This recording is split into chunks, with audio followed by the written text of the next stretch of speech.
Hello, everyone, and thank you so much for joining me for the Women in Marketing Bulgaria webinar all about in-house marketing.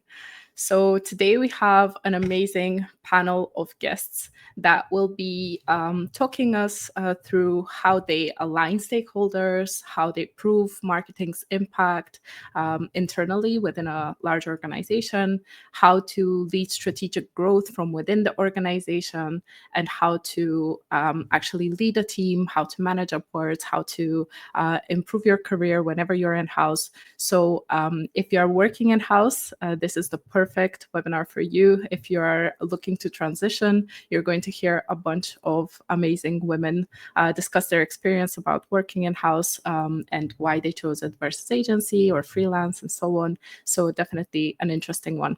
Before we begin and before I put our guests on the screen, I just want to quickly say we do have our biggest event happening on the 21st of November. If you haven't got your ticket, please get it now. I will sleep. I will sleep if you do. But I would love to see as many of you as possible there. We have an incredible lineup for that event, and it's all about content marketing and social media in the AI area. With that, I want to welcome all of our guests on stage. So hello, lovely guests. We're going to walk around the room and I'm going to ask you to introduce yourself, your current in-house role, and the top reason why you chose to be in-house versus agency or freelance, and what has been the biggest lesson that you have learned since you went in-house. So Petra, would you like to start? Yes, of course. And thanks so much for having me here. First of all, I've seen all the great events on LinkedIn, so very happy to be involved in this webinar and to be here. So my name is Petra Kis-Herczegh, and I've been in marketing since 2017, and I started, my first role was an in-house role in SEO in particular. I've chose it because I really wanted to work for a company that has a product I enjoy, since you work so much on the website, and it was a travel company. So it was purely that motivation. But then the reason why I kind of thought that was worth sticking around, I had a few other in-house roles, and then I freelanced, and now I'm an in-house, not marketer, but someone who works in a revenue function at a software company, is exactly because in-house you can really like test different teams, and I really love just learning different functions, from product to, again, revenue, sales, and all of these things. So I think in-house really gave me that opportunity. That sounds amazing. Sounds like the dream. Awesome. Svetla, would you like to go next?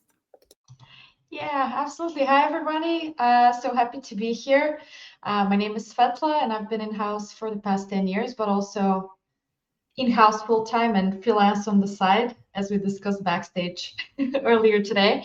But Petra just stole my line.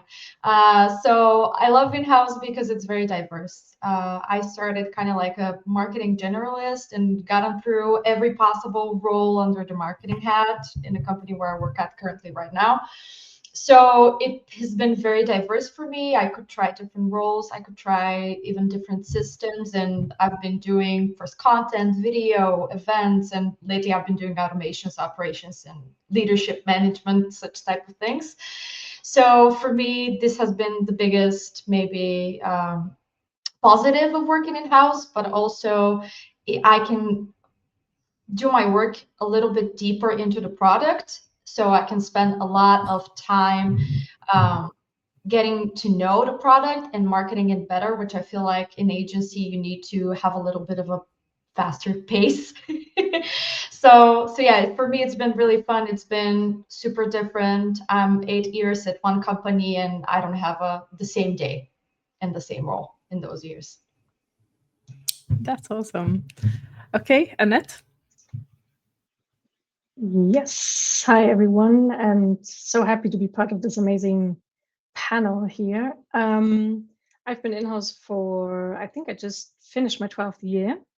Always been an in-house SEO manager. I didn't choose it. It was the only trainee position I found at that time, where I didn't need an economics degree. So it was, I stumbled upon SEO by chance, and I stayed in-house because, like Svetla said, you can go deeper, and I like seeing projects through from beginning to end, and like being the one also to implement stuff and to see what happens, talk to all the different stakeholders, work together in the team collaboratively. So yeah, that's why I've never went agency yet.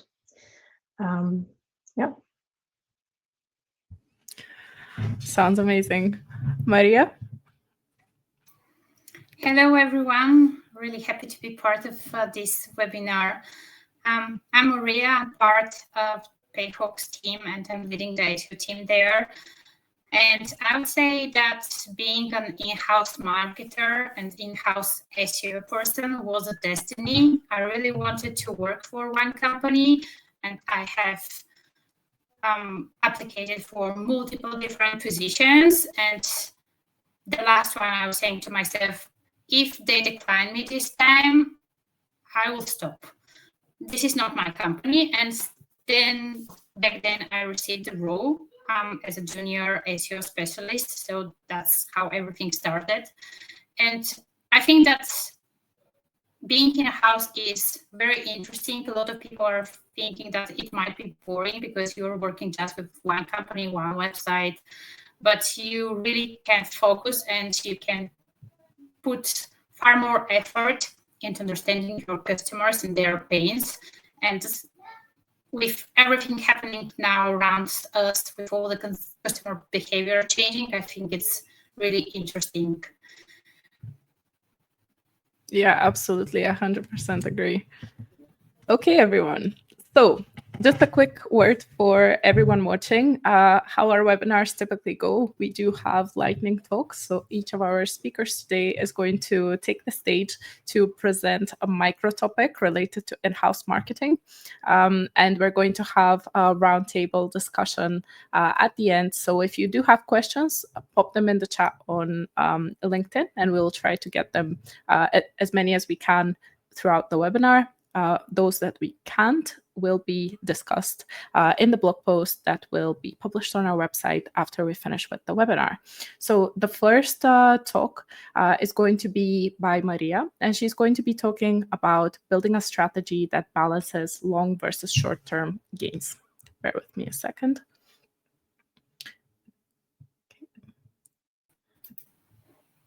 Okay. Okay, so building a strategy that balances, and I'll stop here and you'll understand later why. Before we start, I want to show you just one stat. It's about CMOs, and according to Gartner, 84% of the CMOs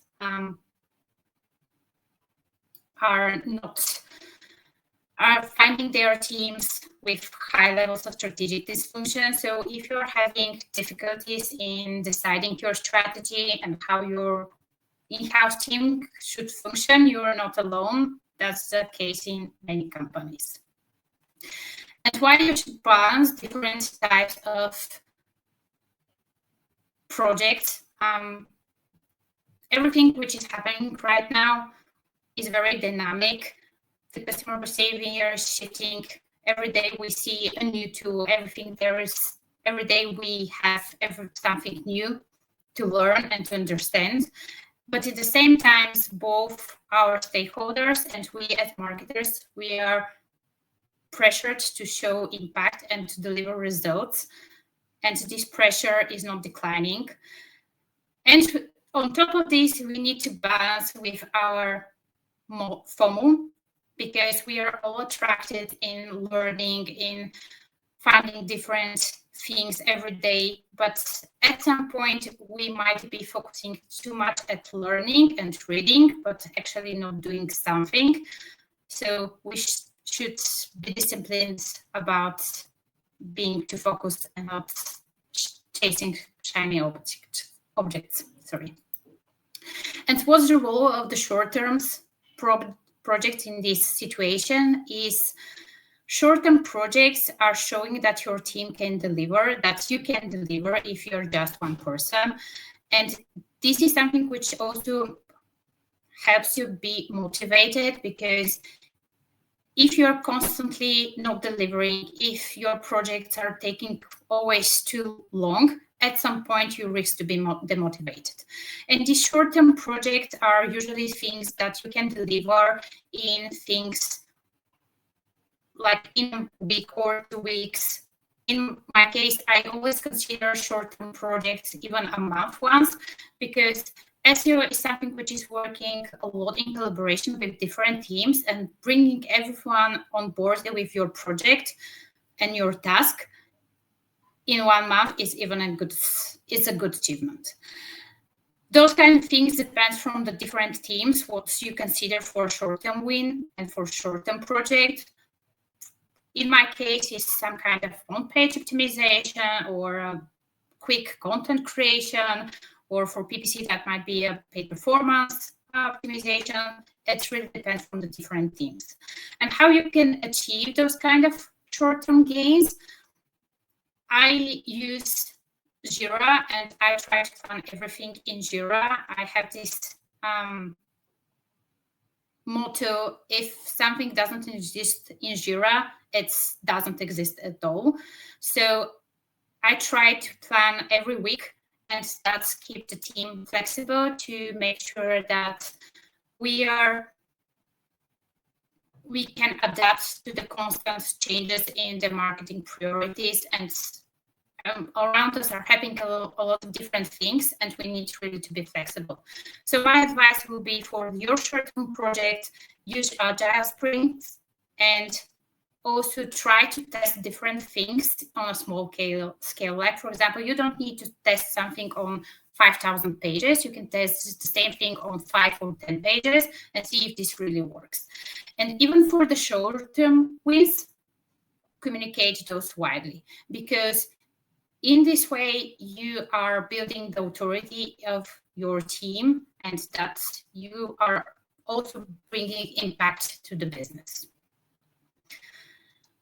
For the long-term projects, these kind of things are projects that can stretch for quarters. They can take even an year.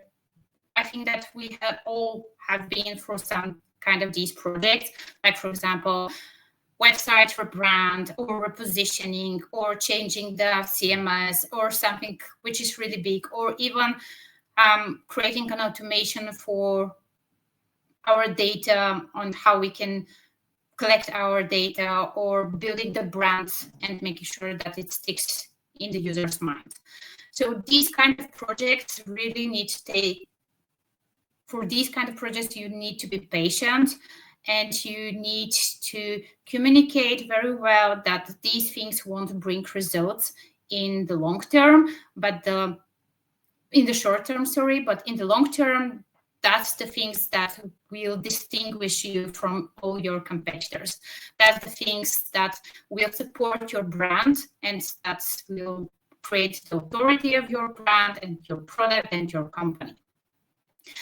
And for those long-term projects, the tactics which I use, I usually try to tie them to the KPIs of the business as a whole. Like, for example, if the business has a certain KPI for the year, I try to tie those strategic projects also to those KPIs. Because if the business is having the understanding that those KPIs will be achieved in 12 months, we can use the same kind of messaging also for the SEO projects. And in some cases, I also over-communicate, because it takes time for people to understand that, in my case, SEO is not bringing results overnight, and that you can't expect miracles. The other thing which I always try to do is to break all big projects into smaller initiatives, like something which can be achieved in 2 weeks or a month. And these help us be motivated to keep track. These also help me, in my case, to report to the leadership that we are achieving progress, because otherwise, if I haven't those smaller pieces, I wouldn't be able to articulate what we really have achieved till now. And in between short-term gains and long-term wins, we have something which is business as usual, because life doesn't stop. And we always need to continue do what we have done. And unfortunately, a lot of these business as usual projects are very often forgotten and underestimated, but in the same time, they are the foundation. Because if your website is not working well, if your website is having speed issues, or your pages are not working, or your accessibility is a nightmare, this kind of foundation work enables everything else. Without it, neither your short-term ones nor your long-term strategic projects will work. So for the business as usual projects, this is for me the middle layer. These are the constant, regular optimizations. This is something which we can't neglect. We need to keep our website running, our data accurate. So these kind of things we need to do them.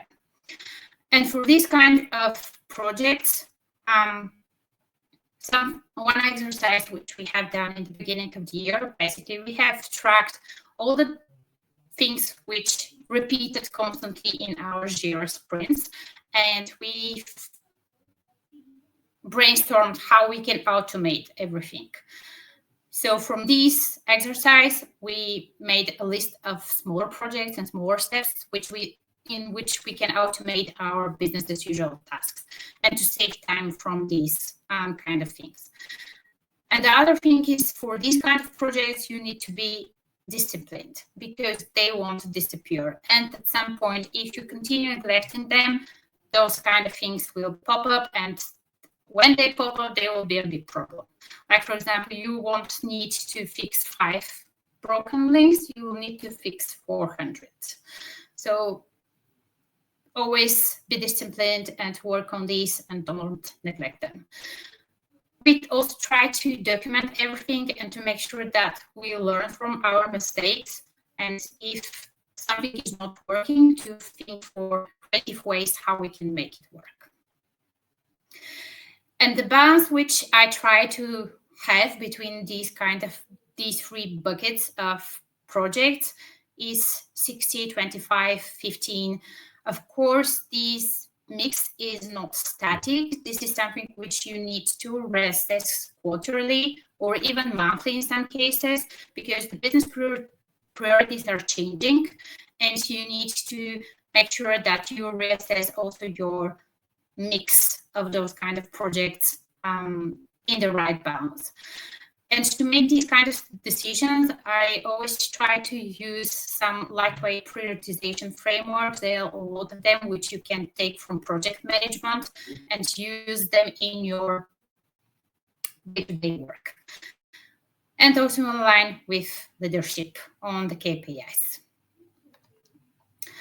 And remember, strategies, deciding what not to do. So be smart and decide what not to do, and don't overpromise.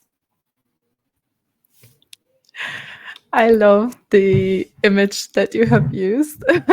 I wish you could just go in and say to your team whenever you do that.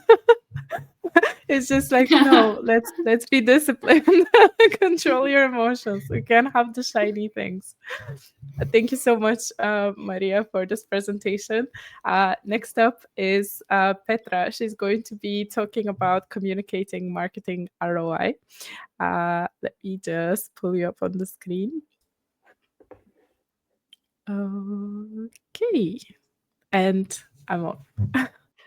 Thank you so much. And thanks, Maria. I thought that was really helpful. And I think a lot of the things I'm going to talk about in terms of communicating ROI is actually really nicely building on top of that, what Maria just talked us through. So we're going to talk about communicating ROI and building compelling stories using data. And you see a little white rabbit there, which you will find out why that's relevant to today's talk. But before we get into ROI, I'd like to ask you to think about, like, what does your business think in terms of where your marketing budget goes? So when you go to them and ask them for investment or ask them for a little bit more budget, then what are they thinking? Because a lot of the time, what I hear from marketers is that their business is thinking about it this way, that marketing is a bit of a bottomless pit where they put money in and they don't really know if something's coming out of it. And that can be obviously very difficult because it's frustrating both for you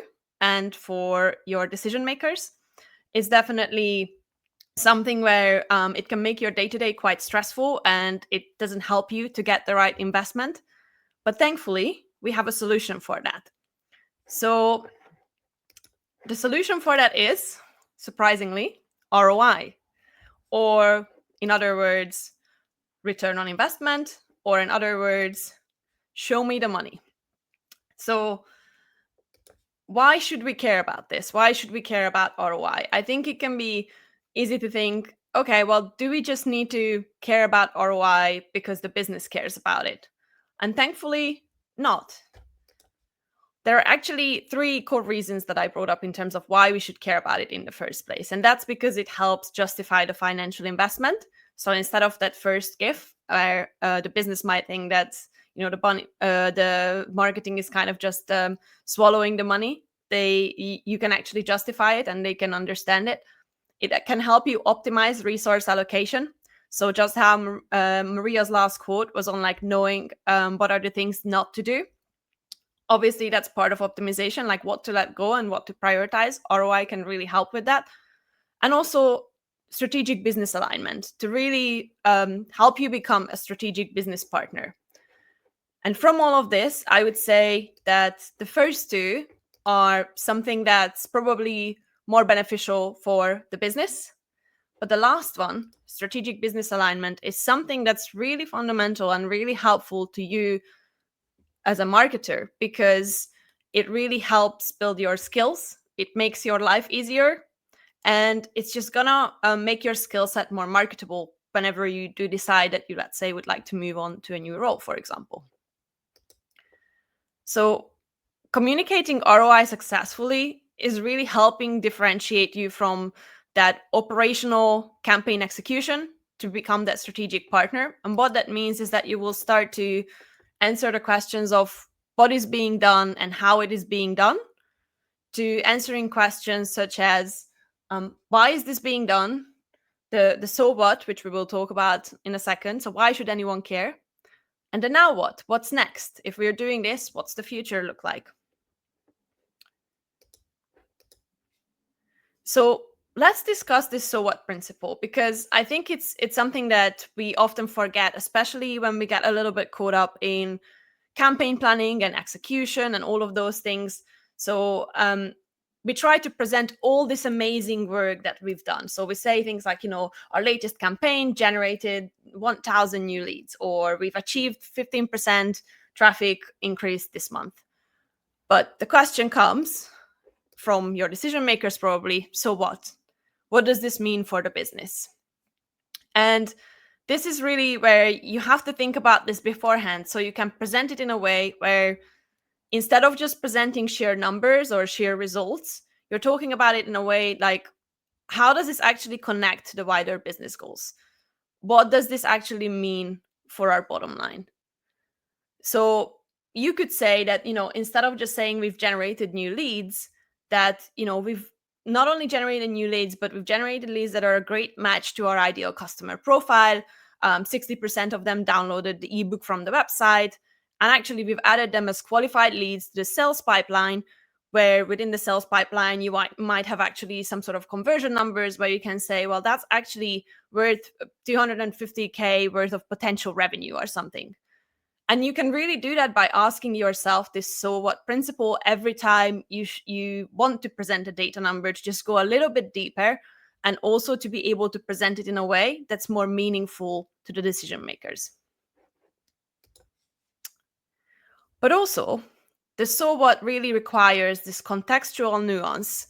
And what I mean by contextual nuance is how brains work, how we think, how people think, how decision makers think, right? So when we just present numbers, it can be really difficult to actually remember them or to connect them to anything. So we really can't just present data. We really need to tell a story. And that's pretty much what communicating ROI is about. So we have to go from reporting to storytelling. And I'm gonna give you a little example of what this looks like. So let's say that this is a data point, and I'm presenting this to you, and I ask you to remember this. I ask you to make actions on this. Now, if I just show this to you, this might look a little bit meaningless. You might start to wonder, like, is this some sort of product code, or is like, what is this about? There is zero contextual understanding, right? But what if, instead of presenting it this way, first of all, I would introduce you to something that I'm going to assume that most of you would know, especially if we have a lot of millennials in the audience. I'm not sure about that, but let's see. So I'm not sure how many of you are familiar with the series Friends, but hopefully you are. And if we think about this, I chose this because I can put that data point into the context of Friends. So if there are some hardcore Friends fans in the audience, they might start to connect the dots sooner than others. But let's look at our number again. And let's put this in the context of Friends. Now, what I can do is I can start breaking these numbers, this data point down, right? So what if I separate this? I separate this into 6F, 10S, 233E, and 1 CP. And maybe some of you already figured it out, but this is code for 6 friends through 10 seasons and 236 episodes in the one and only Central Perk location where they all used to meet up during the course of that 10th season. So that's really how we went from that very long, sort of very mysterious data point to something that most people can probably not only relate to, but understand and remember. Now, the second question is how do you build a good story? When you think about your numbers, when you think about building a presentation, for example, for your senior decision makers. And for this, I like to use the analogy of a magic trick. So in my opinion, every great business transformation feels a little bit like pulling a rabbit out of a hat. So this is the equation I would use when you think about building a story. The top hat is the ordinary state of the business where you are today. The rabbit is the return, the amazing future outcome. And the magic one is the investment. And if you think about a magic trick, or if you think about seeing this magic trick where a magician pulls a rabbit out of the hat, you can probably start to just notice how, if you would tell this story to someone, you would probably very much focus on the rabbit, right? You would focus on this amazing thing, this amazing outcome that out of nowhere, a rabbit appeared from this ordinary top hat. What you wouldn't talk about is the magic wand. But actually, if you're going to tell this story to someone, if you're going to tell someone, oh, like this magician pulled this rabbit out of the hat, you want them asking like, well, how did they do it? If I want to do this, what do I need to get to do that? And that's what you want your decision makers to ask you. You're going to tell them the story of this amazing outcome that you're going to achieve, which is something relatable to them, something they all want to achieve based on their current business state. And you want them asking and wondering, how do we get there? And then you can say, well, we need the investment. Now, in order to also do this, you also need to know your audience. So you also might want to map, when it comes to your decision makers, what stakeholders want to hear. And this is now kind of going into this cross-functional collaboration territory where you will have to work with different decision makers, such as, let's say, for your project, you need sign-off from IT or legal or developers. And it can be very important to know what they are saying versus what they mean when they are saying something. So with IT, commonly, you would hear them say things about stability and security. But what they are actually asking you is, is this project, is this campaign that you're proposing a risk for our security? Because that's going to mean more work for them. Or if you're talking to the legal team, they would care about things like compliance. And again, they want to know if you're, developing a PR campaign or something. They want to know, will the company get in trouble? Because that's going to mean more work for them. Or if you're talking to your developers, a lot of the time they ask you to log a ticket, put clear specs, all of those things so they can actually prioritize it.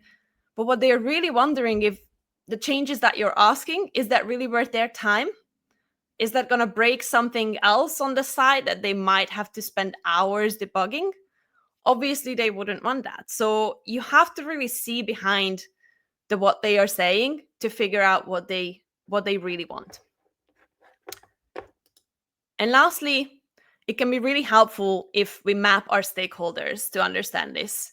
So when you have a decision-making process, you probably want to map who your champions are. And champions are people who support you and even advocate for you when you're not in the room. Then you also have your decision makers. And lastly, this is what you probably want to pay the most attention to. You have your blockers, who would be the people who can sabotage your work, not necessarily because you did something wrong or they don't like you, but just because, like, let's say they are IT and they are worried about a malicious attack to the website or something. So lastly, to finish, I just also want to mention that in order to understand your audience, you really have to learn and listen to their needs. And a shameless plug is that there is a free course, a free enterprise SEO course that Lazarina told me I can very quickly plug. So I just wanted to share this. Again, it's free, no cost to it. So you can access it. And I talk about some of these things there as well. Thank you so much. I just want to say to the audience, Lazarina didn't say to quickly plug it. I just said to plug it. you can go on and on about this course because I've heard the reviews are amazing, and it's a free course. It's created in collaboration with Sitebulb and the Women in Tech SEO community, which, by the way, are scholarship sponsors to our upcoming mini conference. So definitely check out Sitebulb. Check out the course, check out the Women in Tech SEO community, and buy tickets to our upcoming event, which is happening next Friday. With that, Petra, thank you so much for your discussion on marketing ROI and also to cross-departmental collaboration and stakeholder management. Before we open up the discussion for with all of our guests, I wanted to say something very quickly. Originally, we also had Lydia, but she wasn't able to make the live stream today. So instead of having a lightning round section with slides, we thought it would be amazing to hear from every panelist on what their biggest challenges when it comes to cross-departmental collaboration and stakeholder management, and how did they go about things like resolving conflict or managing difficult relationships within the teams. So just because, Petra, you were just last, would you like to continue? Yeah, sure. So I think the difficulty, or probably like the biggest thing I learned, is like how hard soft skills are. So I think often we think about soft skills and people skills as, oh yeah, like, of course, I can communicate, I can build relationships with people. But as soon as it comes to this cross-functional collaboration, you do realize how challenging it is to actually master those soft skills, to really listen without the need to respond, and to really listen to understand those needs. So that would probably be my biggest learning and the most challenging thing. Yes. Anyone that, so I recently became a parent, but if you know about parenting, listening without responding, top skill to learn. So Maria, would you like to go next? Yeah, I think that one of the biggest challenges in cross-team collaboration is that often people assume that you have the same context as them, and they don't make sure that you are on the same page with them and that you understand the same things. Like, with a very simple example, like for me, title is meta title or page title. But when I share this with a content manager, they think just for the page title or something completely different, because we are having different contexts. So always make sure that you understand the same thing with the other person. Yeah, that's really important. And it can be, the lines can be very blurred when it's a big organization, right? So you do have to have a shared wiki or a way different departments are describing things and referring to things. Anett, would you like to share your experience?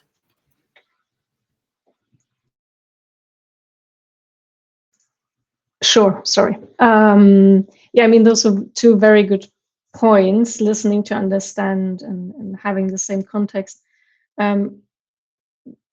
What is really important to me is also not just listening to understand, but trying to build a relationship without wanting something from the other side. Like, really don't like have regular check-ins, meetings, coffees with people that you at some point have to work with, and update yourselves, and don't just go to people when you need something, because then you'll always be the person that needs stuff done. And if you have regular check-ins, then you can also be the person helping others. Because like one example, SEO, we have a lot of data, right? A lot of, we're working with keyword tracking, search volume, whatever, that others don't have or don't look at, and which might be helpful. So if we understand what they need and we see that we can help, and we offer help, that's really good to just have these reciprocal relationships. Because if I helped you, you're more inclined to help me when I need something. And the second biggest challenge is finding the time to do this, because we have a lot of stakeholders that we want to work with. So carving out the time for those relationships is also always a bit difficult. Yeah, I can only imagine. So just to share a bit of my experience as well, even though for the audience, I've never worked in-house, at least as a marketer. I've worked agency side, freelance, and currently owning my own business. So I wanted to share something because it really relates to what Anett said. When I was in agency, I was working with one organization, but different teams from it. So I had 10 different teams that I was managing, like a portfolio. And one thing that really helped me resolve bottlenecks was exactly what Anett said, trying to get to know the people, trying to actually understand what their challenges are. So if they're stressing out on us, the agency or the project, and they're kind of blocking us, who's blocking them? Like who's asking them to do something? Who's on their shoulder, if that makes sense? So who's stressing them out and why? And also just to get to know them like people, like what do they do on the weekend, and what do they do outside of work? Because whenever, especially when you have a conflict, this really helps you to see the person behind, the problem. So it really helps you to develop empathy towards them. At least for me, it was really like that. So I always saw conflicts happening as something that was like, okay, this person is really stressed right now. We need to find out why they're stressed. We need to find out where the misalignment is, maybe between what we're delivering and what they are expecting, or what someone on top is expecting, and so on. We need to get that. And the key here is just believing the other person is a person, not out there to get you. So I just thought this was important to share. Svetla, please go next. And to build on everything that we said, I always had this thought of choosing your arguments wisely on how to present the idea you're trying to sell or what you're trying to explain. So I always give this example. The way I'm going to explain some idea to somebody from marketing is way different than the way I'm going to explain it to somebody in the C-level position, just because I probably have 30 seconds or so before they go into some chat or writing an email in a meeting together. It's really important to be respectful of everybody's time, but also consider what their experience is and try, I know it's cliche, but try to get in their shoes. And sometimes this means choosing your arguments wisely, but also choosing the medium you're doing them with. So sometimes people would love to grab a coffee and go somewhere and talk about it. sometimes it's going to be write me an email because I hate talking. And I'm going to elaborate a little bit on that because actually that's kind of where my presentation is going. But choose your medium wisely, as well as your arguments. It's going to win the situation. Awesome. So without further ado, I'm going to put up Svetla on the screen here so we can jump in straight to her presentation. Thank you. So I wanted to do something that I've always wanted to do and start a presentation with an example instead of maybe me talking just about my experience. So I'm Svetla. I've been in marketing for the past 10 years, like I said, but I want to start with an example. One of my favorite projects that I did in-house that I think an agency couldn't do because we tried doing that in an agency and they couldn't do it. I am not sure if Vasi is here and she doesn't know I am doing a cameo of her, but Vasi is also part of this community. So Vasi, if you're here, big kudos to you about organizing this amazing idea that the team had. So very briefly, what this idea was about. We went into a big conference that we needed to, yes, join the community. It's amazing. Great people there. So we went to a big conference in Bulgaria, the biggest IT conference, actually around 1,000 and maybe 200 people each year. This is in 2013, before I got into maternity leave. So I am very happy and well slept.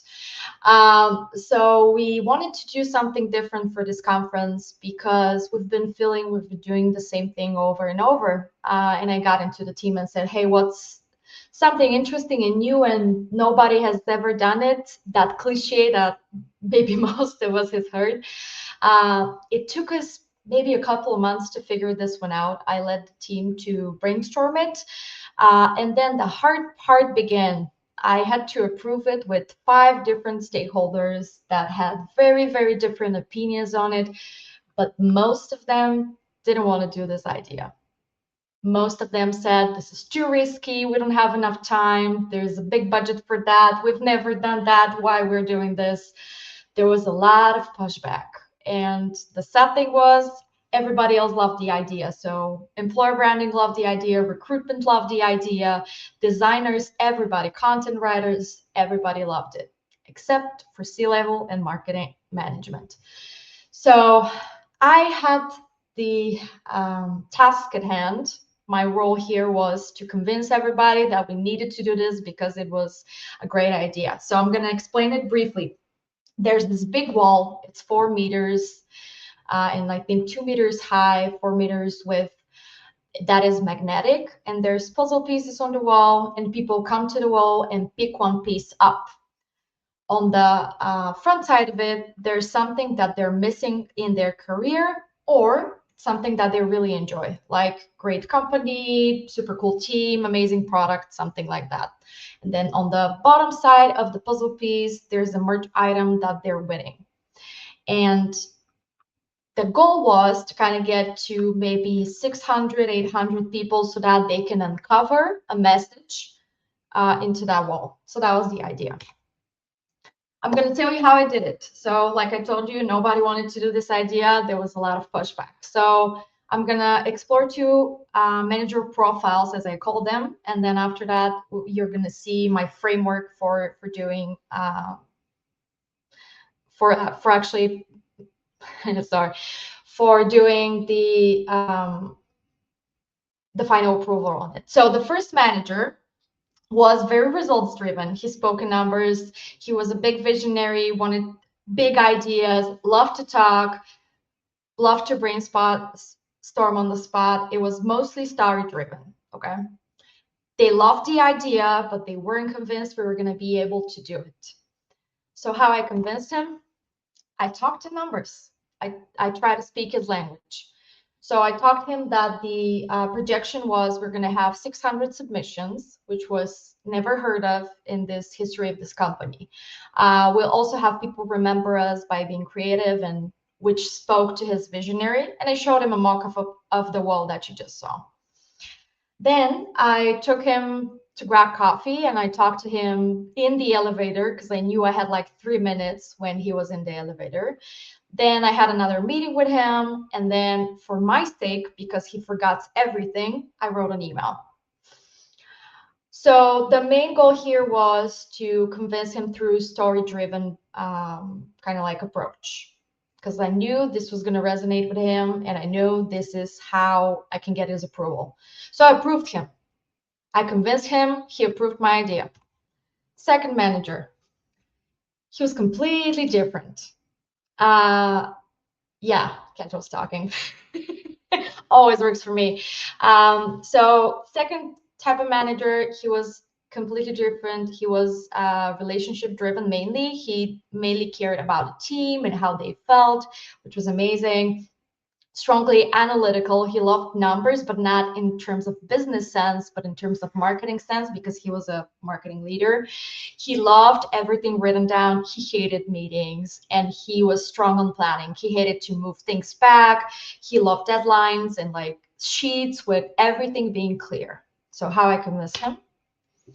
I talk about completely different things. I talked about how the team wanted to work on something creative. They haven't worked on some time, and they shared with me that they wanted to work on something like that.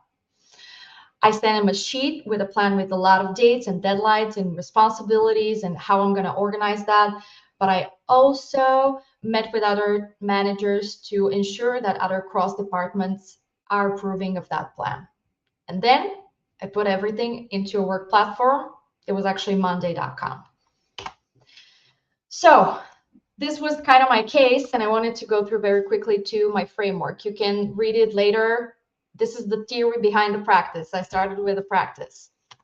So first, figure out what your boss finds important.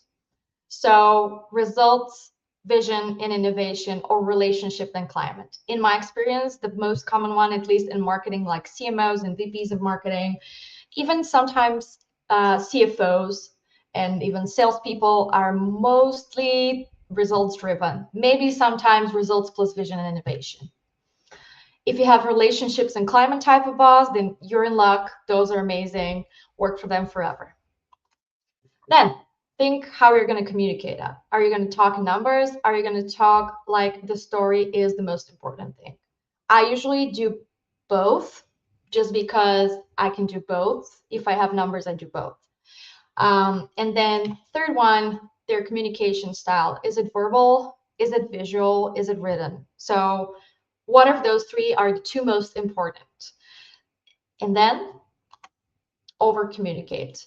So I have a couple of templates here that I did in Drive. It's my personal Drive, but I put some emails from this campaign with the wall that you can guys use.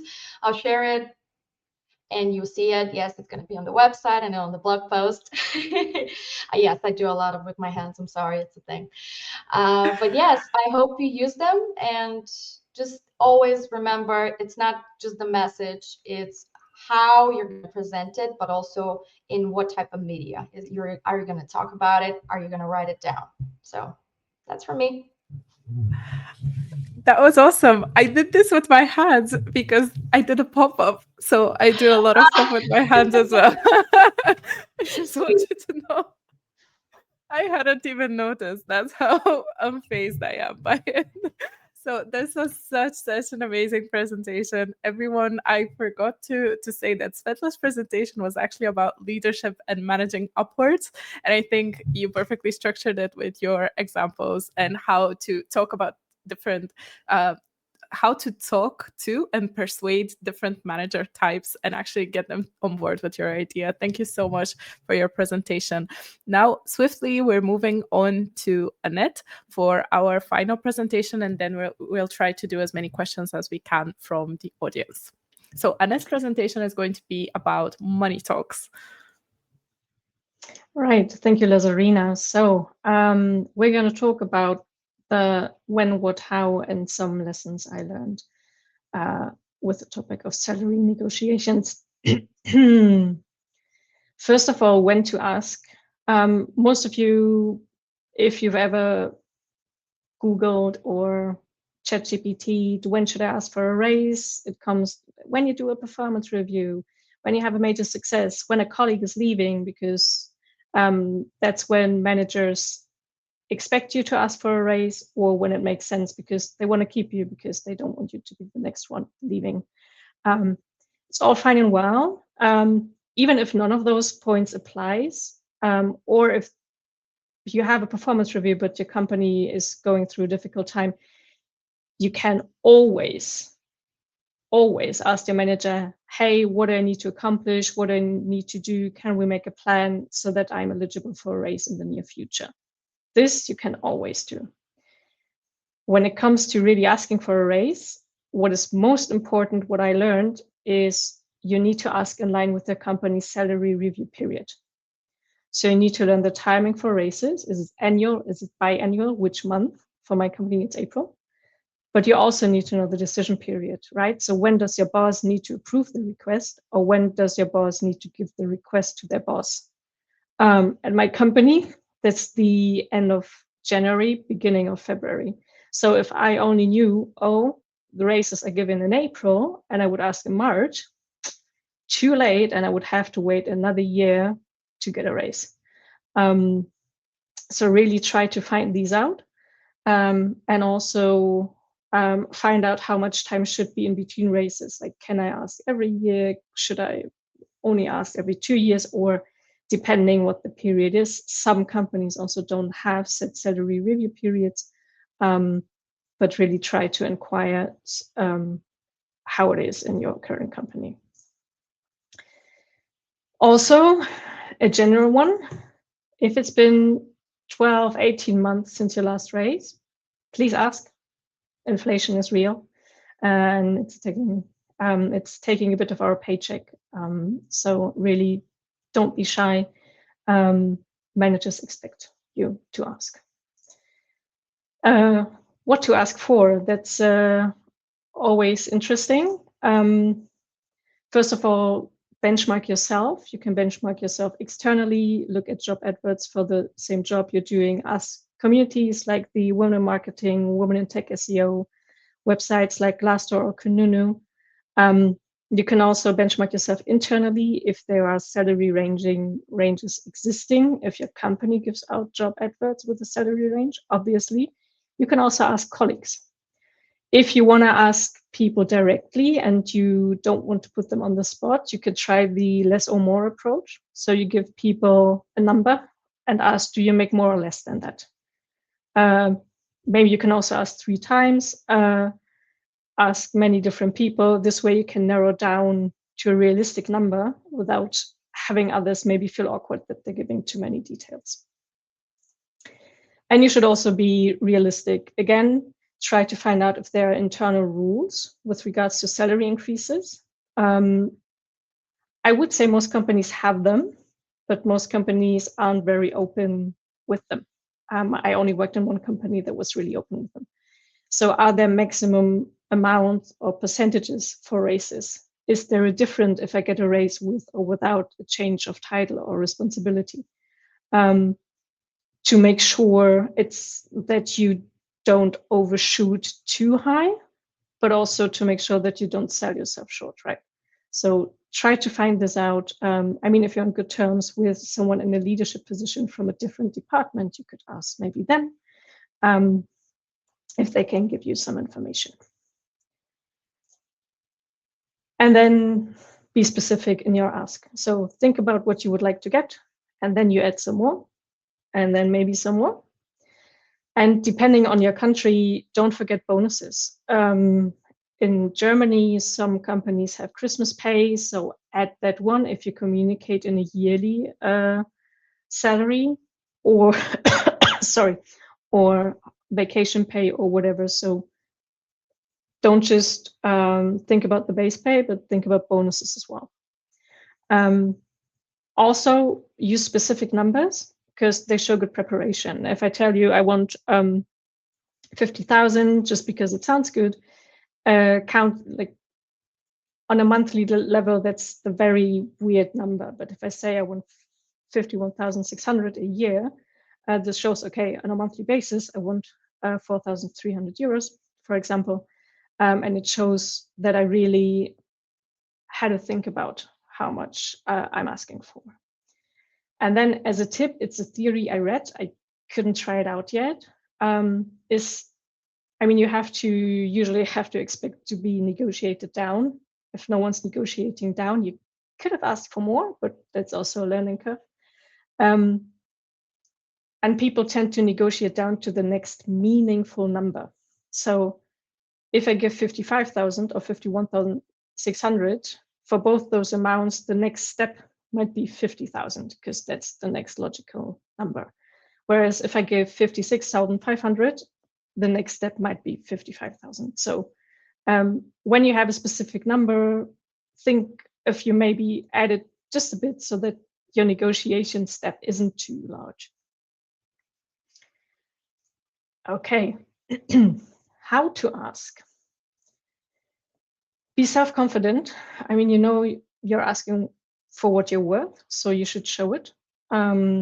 Be prepared, bring proof, but also know for yourself what is important to you, where are your red lines, what do you want to get out of this at a minimum, and also be honest to yourself. So don't threaten to do something you're not 100% prepared to do. Like, don't tell them off the offer from a competing company if you're not open to take on that offer and leave. What if a raise is off the table? This is part also of the being prepared. So think about, okay, I'm not getting a raise. What else could I ask for? You could ask for a bonus, like a one-time or a regular bonus, because bonuses are easier to get through approval than like a salary increase. You could ask for more time, vacation days, reduced hours, for more resources. Like I once got, I think, 2 conference tickets because they couldn't give me a raise, and then I got the raise a few months later. Training, mentoring. You could ask for more responsibility, but please make sure that this is connected to a clear path to a promotion and raise, or just a raise. Don't take on more responsibility with the light promises of maybe there will be a raise. And you could also ask for benefits, again, depending on the country and the company. It could be commuting or travel reimbursements, wellness or sports subsidies, childcare, whatever. So you can really think broad here. One quote I really like is from Gary Tan. It's in every job you need to be learning or earning. If you're not doing either, you've got to quit. So if you think, I'm not going to earn that much here, think about ways that you could learn, because our human capital is also very important and always a good investment.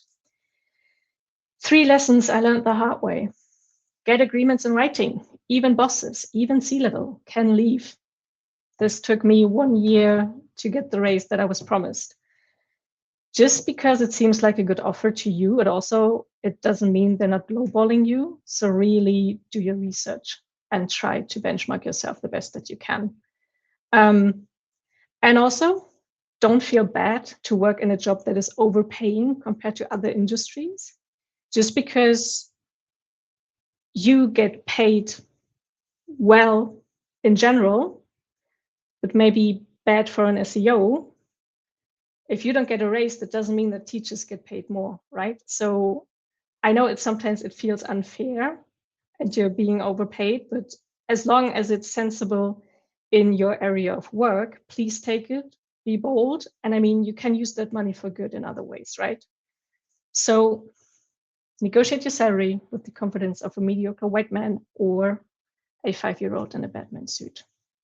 Thanks so much. I love this, love the quote, and love all of the lessons that you shared. I've definitely fallen for all of them, even though I've never been in-house. So, oh well.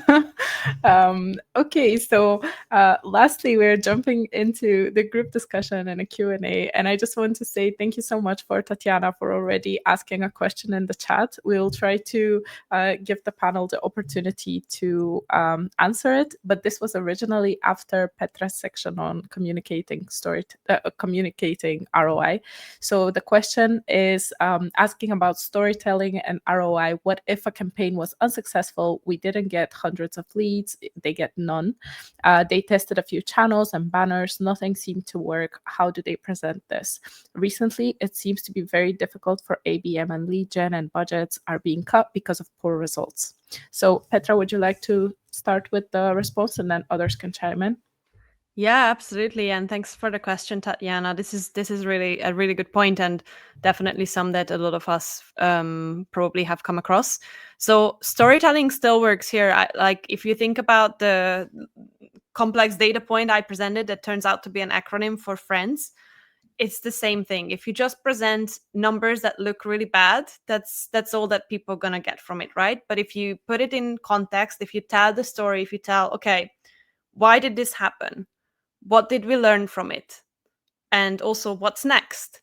Then you are really putting it into the context of learning. I think, there's been mentioned by Maria, like the test, the A/B test, the short-term, the long-term projects. So you really have to put it in context of how this is helping other things that you're trying. If if you've tried many things and it's all failing, then at some point it will be like, well, we've learned all of this and now we're moving on to the next thing. We know that this isn't working. So I would say storytelling very much still applies there, and understanding the learnings and how to move forward.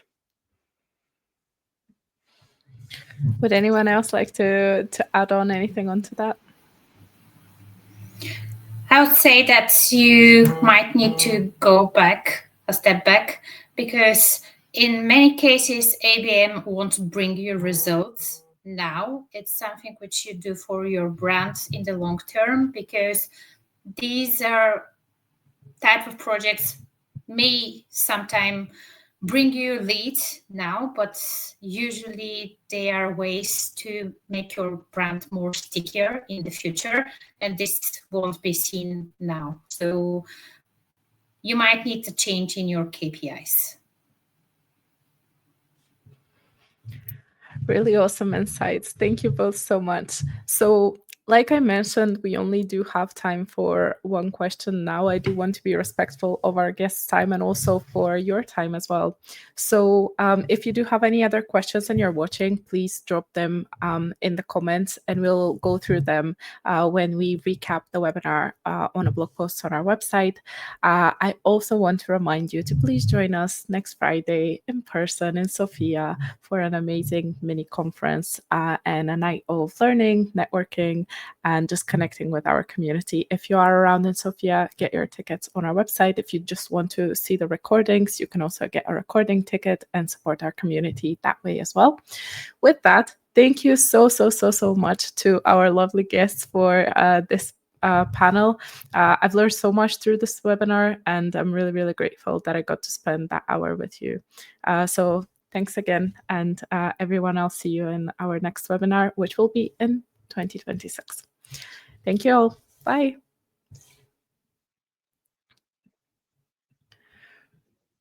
Bye. Thank you.